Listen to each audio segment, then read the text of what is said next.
ঝিনাইদহের হরিণাকুণ্ডুতে চোর সন্দেহে এক যুবককে গাছে ঝুলে নির্যাতনের অভিযোগ উঠেছে।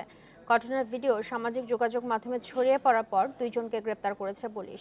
ভুক্তভোগীর স্বজনদের অভিযোগ, ২৭ ডিসেম্বর রাতে শ্রীপুর বাজারে আওয়ামী লীগের নির্বাচনী কার্যালয় থেকে টেলিভিশন চুরি হয়।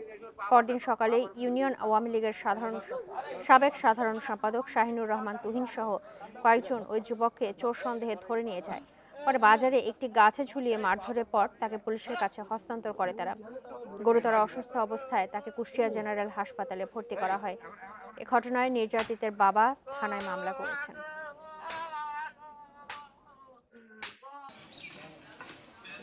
আর ওর আগের রেকর্ডটা খারাপ আছে, যার জন্য সবার সন্দেহটা বেশি হয়েছে। আছে ওই পরে হুমকি যে বাইন্দে যাতে স্বীকারোক্তিটা দেয়। কেউ দড়ি আগি দিচ্ছে, কেউ বাড়ি হচ্ছে, কেউ নাটি আগি দিচ্ছে, সব মারছে। মধ্যযুগের যে কাজ করেছে এবং সে অন্যায়, এর উত্তম বিচার হওয়া উচিত।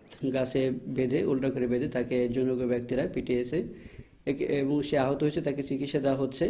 এই সংবাদটা আমাদের কাছে ওভাবে আসেনি। আমাদের কাছে যদি কেউ অভিযোগ নিয়ে আসে তাহলে আমরা আইনগত ব্যবস্থা নেব।